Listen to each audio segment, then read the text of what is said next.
இந்த முறை திருக்குறளையும் சங்க இலக்கியத்தையும் மறந்ததோடு தமிழ்நாட்டையும் மறந்து விட்டார்கள்.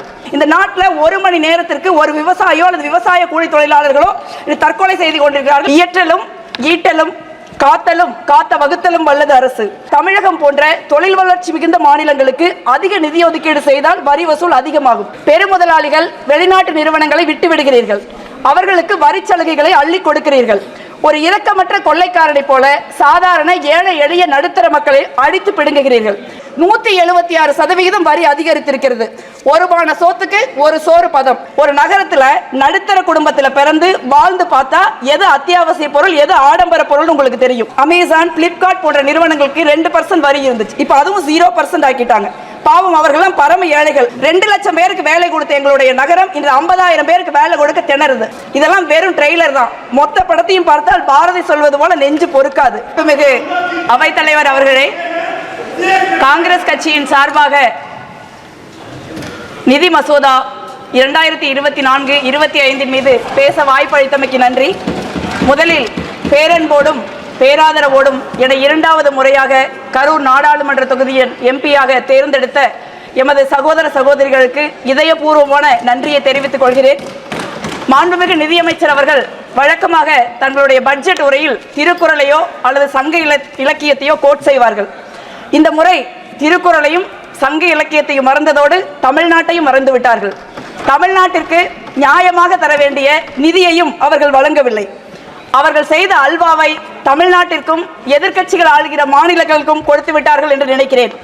அவர்கள் சொல்ல மறந்த திருக்குறளை நான் இங்கே நினைவுபடுத்த விரும்புகிறேன். இயற்றலும் ஈட்டலும் காத்தலும் காத்த வகுத்தலும் வல்லது அரசு. பொருள் வரும் வழிகளை மேன்மேலும் இயற்றலும் வந்த பொருட்களை சேர்த்தலும் காத்தலும் காத்தவற்றை சமமாக வகுத்து செலவு செய்தலும் வல்லவன் அரசன்.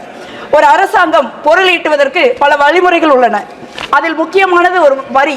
அந்த வரியை யாரிடம் ஈட்டுகிறார்கள், எவ்வளவு ஈட்டுகிறார்கள், அந்த நிதியை யாருக்கு செலவு செய்கிறார்கள், எவ்வளவு செலவு செய்கிறார்கள் என்பதை பொறுத்து அந்த ஆட்சி எப்படி நடக்கிறது, யாருக்காக நடக்கிறது என்று சொல்லிவிடலாம்.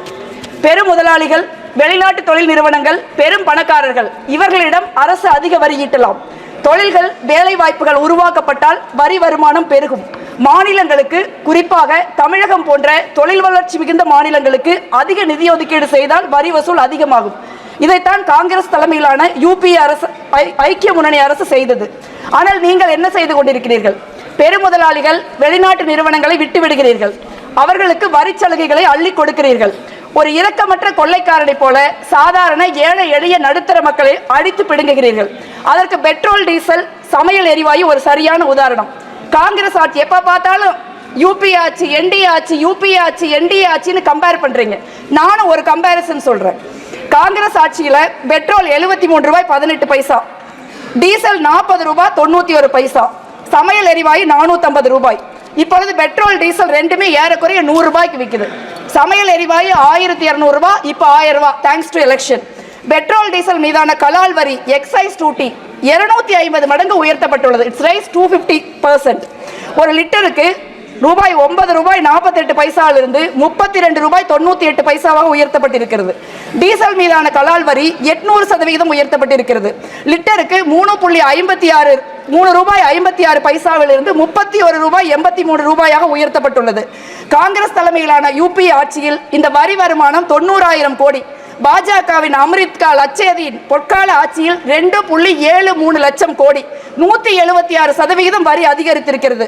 ஒரு பான சோத்துக்கு ஒரு சோறு பதம். இதற்கு பெயர் பகல் கொள்ளை இல்லாம வேற என்ன? அடுத்து ஜிஎஸ்டி. ஜூலை 2024 10.3% அதிகமாக வசூலாகிருக்கு. 1.82 trillion, mostly from the domestic transaction. ஏறக்குறைய அனைத்து அத்தியாவசிய பொருட்களுக்கும் 5% 18% 28% வரி ஜிஎஸ்டி. சமையல் எண்ணெய், சுகர், ஸ்பைஸ், டீ, காஃபி, மிட்டாய் மற்றும் உயிர்காக்கு மருந்துகள் 5%. Hair oil, tooth paste, soaps 18%. Luxury item such as small cars, AC and refrigerator. ஒரு நகரத்தில் நடுத்தர குடும்பத்தில் பிறந்து வாழ்ந்து பார்த்தா எது அத்தியாவசிய பொருள் எது ஆடம்பர பொருள் உங்களுக்கு தெரியும். இதெல்லாம் பத்தாதுன்னு 15% life and health insurance policy மேல வரி. ஆனால் நிலக்கரிக்கு வரி 11.69%இலிருந்து 5% குறைக்கப்பட்டிருக்கிறது. ஏன்? I read something interesting in a website. I quote, India's first private mining company who pioneered the concept of mine developer and operator MDO just about a decade since our inception. We became one of the largest developers and operators of coal mines in the country. End quote. No prize for guessing it. It's Adani. Sorry, I can't quote. No, it's A1 coal. 2019 பாஜக ஆட்சிக்கு வந்தவுடன் corporate வரி 30% 22% குறைக்கப்பட்டது.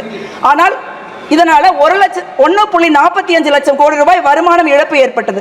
இப்ப வெளிநாட்டு நிறுவனங்களுக்கான வரி 40% 35% குறைக்கப்பட்டுள்ளது. இ காமர்ஸ் அமேசான், பிளிப்கார்ட் போன்ற நிறுவனங்களுக்கு 2% வரி இருந்துச்சு. இப்ப அதுவும் 0% ஆக்கிட்டாங்க. பாவம், அவர்களெல்லாம் பரம ஏழைகள். அவர்களிடம் போய் இந்திய அரசாங்கம் வரி கேட்கலாமா? அதற்கு தான் ஏழைகளும் நடுத்தர மக்களும் இருக்கிறோமே. இதெல்லாம் வெறும் ட்ரெய்லர் தான். மொத்த படத்தையும் பார்த்தால் பாரதி சொல்வது போல நெஞ்சு பொறுக்காது. சாதாரண ஏழை மக்கள், நடுத்தர மக்கள் இவர்கள்ட்ட கொள்ளையடிச்சு என்ன செஞ்சிருக்கீங்க? 45 ஆண்டு காலமாக இல்லாத வேலை வாய்ப்பின்மையை உருவாக்கி இருக்கிறீர்கள். ILO report says India's youth accounted for 83% of the unemployed population in 2022. ஒரு நாட்டில் 83% இளைஞர்கள் வேலை இல்லாம இருந்தா இந்த இளைஞர்களின் எதிர்காலம் மட்டுமல்ல, இந்த நாட்டின் எதிர்காலம் இருண்டு போகும். அதை பத்திலாம் உங்களுக்கு கவலை கிடையாது. உற்பத்தி துறை இந்தியாவில் வேலை வாய்ப்பு உருவாக்குவதில் 2வது இடத்துல இருந்தது. இன்னைக்கு 4வது இடத்துக்கு போயிருச்சு. நான் கரூர்ல இருந்து வர்றேன். இந்தியாவில் 4th largest எக்ஸ்போர்ட்.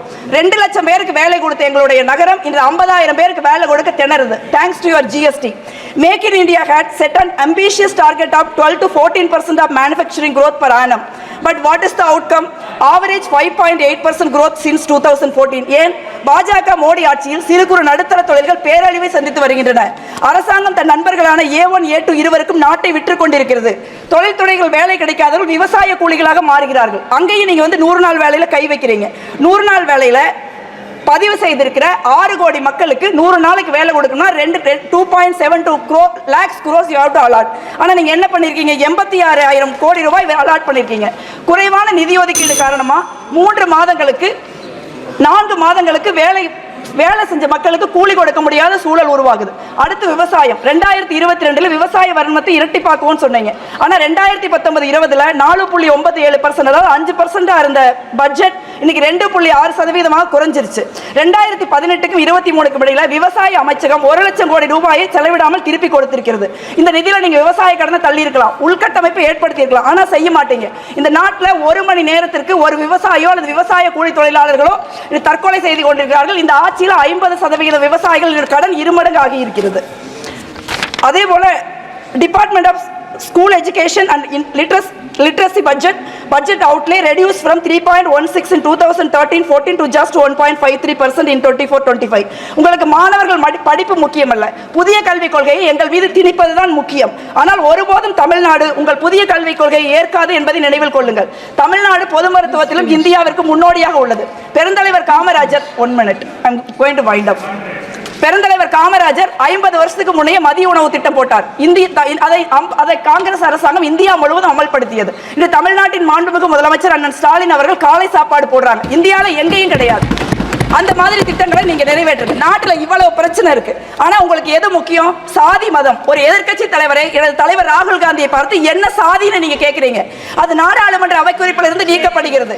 இந்தியாவின் மாண்புமிகு பிரதமர் ஒரு நரேந்திர மோடி அவர்கள் நீட்டப்பட்ட பகுதியும் சேர்த்து அந்த கேவலமான பேச்சை பெருமையோடு பொதுவெளியில் பயிர்கிறார். உங்களுக்கு எல்லாம் வெட்கமாக இல்லையா? Just 30 second madam, 30 second. உங்களுக்கு எல்லாம் வெட்கமாக இல்லையா? சாதிதான் ஒருவருக்கு அடையாளமா? உங்களுக்கு சாதி அடையாளம், ஆனால் எங்களுக்கு சமூக நீதி அடையாளம். உங்களுக்கு வெறுப்பு அடையாளம், எங்களுக்கு அன்பு அடையாளம். உங்களுக்கு பிரிவினை அடையாளம், எங்களுக்கு ஒற்றுமை அடையாளம். உங்களுக்கு மனநீதி அடையாளம், எங்களுக்கு மக்களாட்சி அடையாளம். அதை நிலைநிறுத்துகிற அரசியல் சாசனம் தான் எங்கள் அடையாளம். உங்கள் மனநீதி கொள்கை இந்த மண்ணில் ஒரு நாள் புதைக்கப்படும். அன்று எங்கள் சமூக நீதியின் கொடி உயர பறக்கும். நாங்கள் சாதிவாரி கணக்கெடுப்பை நடத்தி சமூக நீதியை நிலைவாட்டுவோம். அன்பான, அமைதியான, வளமான இந்தியாவை உருவாக்குவோம். யாரை பார்த்து நீ என்ன சாதி என்று கேட்டீர்களோ, யாரை பார்த்து அஞ்சு நடுங்குகிறீர்களோ, இன்றைய எதிர்க்கட்சி தலைவர், நாளைய பிரதமர் என தலைவர் ராகுல் காந்தி அந்த திருப்பணியை தலைமையேற்று நடத்துவார். அன்று இந்தியா வெல்லும். நன்றி.